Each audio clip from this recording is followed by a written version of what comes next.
you're doing good और आज मैं आपके लिए लेकर आई हूँ एक video for NEET physics electromagnetic waves, जिसके अंदर हम कुछ एमसीक्यूज सॉल्व करेंगे। और मैं पहले ही बता दूं आपको कि ये एमसीक्यूज जो हैं ये प्रीवियस ईयर्स क्वेश्चन पेपर्स को एनालाइज करके उनमें से पिक किया गया है, यानी कि ये क्वेश्चंस आपके लिए अप्रोप्रिएट है, अच्छी प्रैक्टिस हो जाएगी, एक्सप्लेनेशन के दौरान आपकी अच्छी रिवीजन भी हो जाएगी।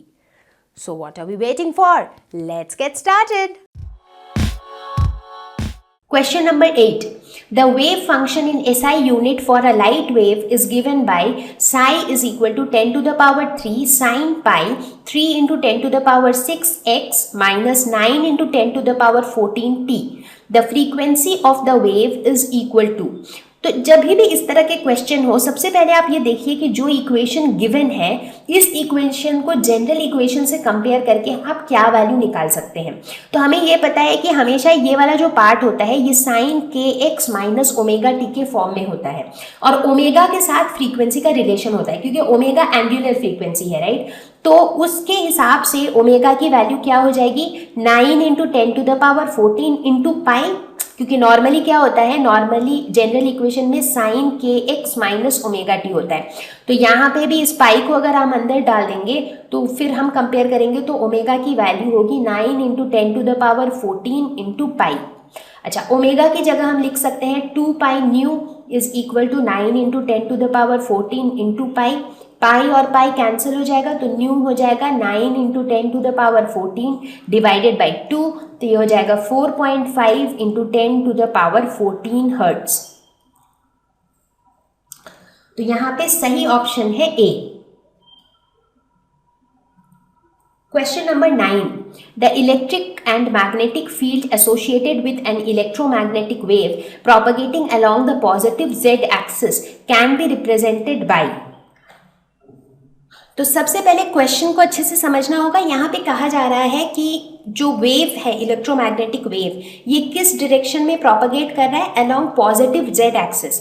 तो सबसे पहले हम जो है ये तीनों एक्सिस बना लेते हैं, एक्स, वाई और जेड। तो अगर हम मानते हैं कि ये एक्स एक्सिस है, ये वाई एक्सिस है और ये जेड एक्सिस है, तो क्वेश्चन ये कह रहा है कि जो वेव प्रोपगेशन का डायरेक्शन है वो जेड एक्सिस की तरफ है।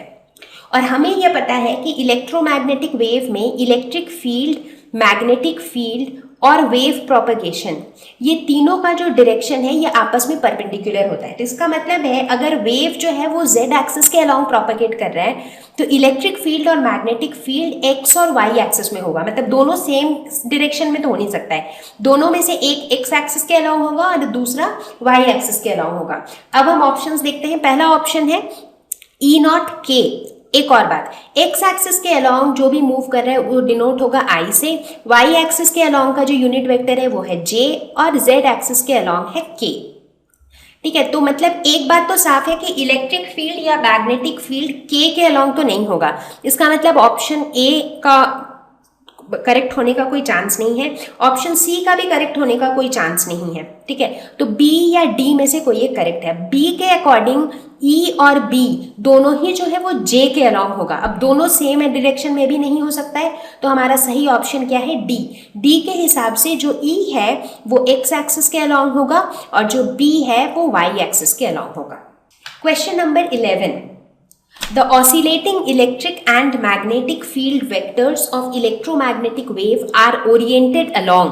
अभी जस्ट हमने यही बात करी कि इलेक्ट्रोमैग्नेटिक वेव में इलेक्ट्रिक फील्ड और मैग्नेटिक फील्ड हमेशा परपेंडिकुलर होते हैं, तो ऑब्वियसली ऑप्शन ए और बी तो बिल्कुल भी सही नहीं है। अब ये दोनों परपेंडिकुलर तो होते हैं, बट क्या ये फेज में होते हैं? वैसे ये फेज में होते हैं, क्योंकि इलेक्ट्रिक फील्ड और मैग्नेटिक फील्ड दोनों ही जो है वो टाइम के साथ वैरी करते हैं और दोनों में सेम फ्रीक्वेंसी होती है। तो इसमें सही ऑप्शन हो जाएगा सी, यानी कि इलेक्ट्रिक फील्ड और मैग्नेटिक फील्ड आपस में परपेंडिकुलर होते हैं और दोनों फेज में होते हैं। Question number 11. The frequency of electromagnetic wave which is best suited to observe a particle of radius 3 into 10 to the power minus 4 centimeters is of the order of. तो यहाँ पे पहले हम क्वेश्चन समझते हैं। हमें ये निकालना है कि इलेक्ट्रोमैग्नेटिक वेव की फ्रीक्वेंसी क्या होनी चाहिए अगर हमें एक पार्टिकल को ऑब्जर्व करना है जिसका रेडियस है 3 into 10 to the power minus 4 centimetre. तो बेसिकली हम जो पार्टिकल के रेडियस की बात कर रहे हैं उसको हम एक तरीके से वेवलेंथ मान सकते हैं, राइट। मतलब अगर वेवलेंथ 3 × 10⁻⁻⁴ सेंटीमीटर है तो कॉरस्पॉन्डिंग फ्रीक्वेंसी वेव की कितनी होनी चाहिए। तो एक तरीके से क्वेश्चन हमसे यही पूछना चाह रहा है, राइट। तो हमें तो पता ही है कि फ्रीक्वेंसी जो है वो c/λ होता है, ठीक है। तो c की वैल्यू हमें पता है 3 × 10⁸ मीटर पर सेकेंड, और लैम्डा की वैल्यू है 3 × 10⁻⁻⁴ सेंटीमीटर। इसको अगर मीटर में कन्वर्ट करेंगे तो इसको मल्टीप्लाई करेंगे 10⁻⁻² से, 3 और 3 कैंसिल हो जाएगा, ये हो जाएगा 10⁻8/10⁻⁻6 यानी कि 10⁻14। तो करेक्ट ऑप्शन है बी। 12 dimensions of 1/μ0ε0 is. अच्छा, ये क्वेश्चन है बहुत स्ट्रेट फॉरवर्ड, बट कई लोगों को इसको सॉल्व करने में दिक्कत आ सकती है अगर उनको μ0 और ε0 का यूनिट पता नहीं है। तो हम एक एक करके देखते हैं इसको एकदम बेसिक से। तो अगर हम ε0 की बात करें, ये होता है परमिटिविटी इन फ्री स्पेस। तो ये कहाँ से आता है इसका पूरा कॉन्सेप्ट?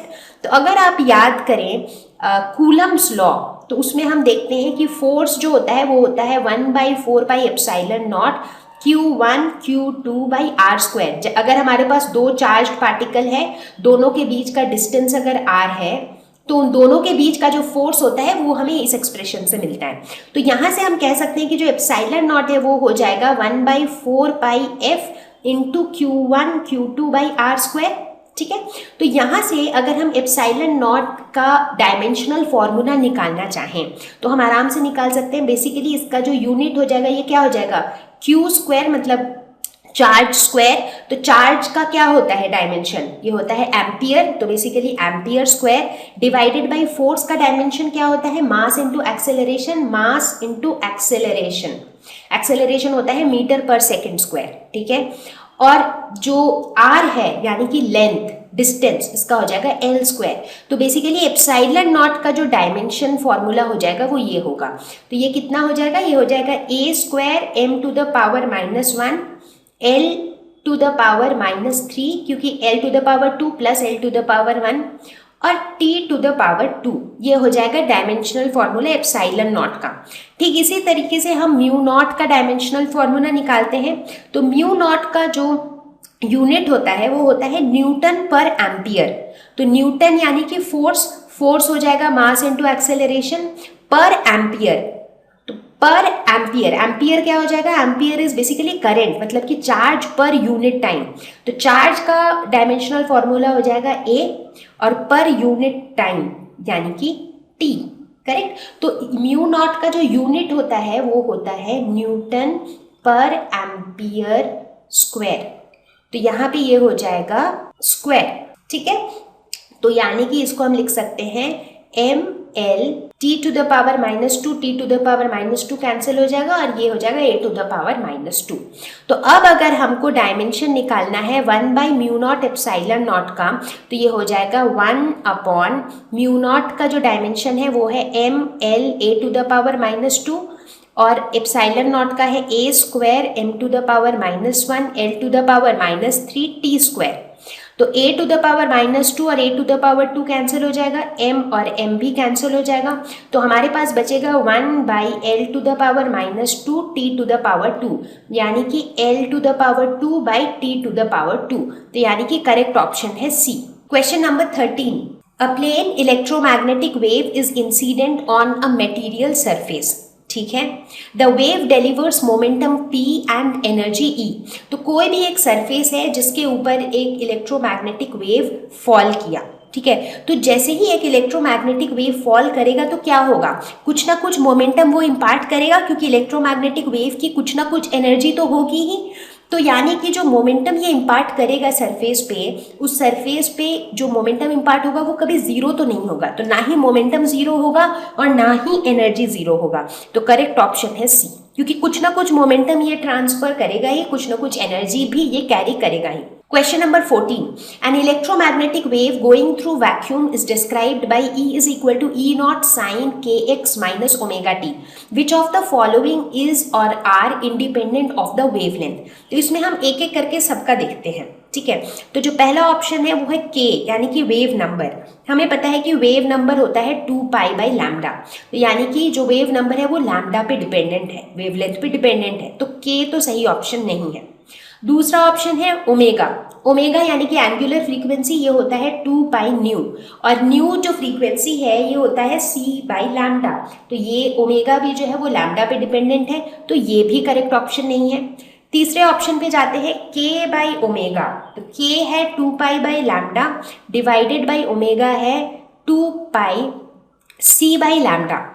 तो इसको हम लिख सकते हैं 2π/λ इंटू λ/2πc, तो लैम्डा लैम्डा कैंसिल हो जाएगा, 2π कैंसिल हो जाएगा, तो k/ओमेगा हो जाएगा 1/c। तो यहाँ पे जो है ये लैम्डा पे डिपेंडेंट नहीं है, तो यानी कि ये हमारा सही ऑप्शन है। एक बार चौथा ऑप्शन भी देख लेते हैं, के ओमेगा। के ओमेगा के केस में ये हो जाएगा 2π/λ इंटू 2πc/λ, तो ये हो जाएगा 4π² c/λ²। तो यहाँ पे भी जो है ये λ² पे डिपेंडेंट है, तो ये भी करेक्ट ऑप्शन नहीं है। अच्छा, एग्जामिनेशन हॉल में आपको सारे कर करके देखने की ज़रूरत नहीं है, जैसे ही आपको सही ऑप्शन मिल जाता है तो उसके बाद के ऑप्शंस आपको देखने की ज़रूरत भी नहीं है।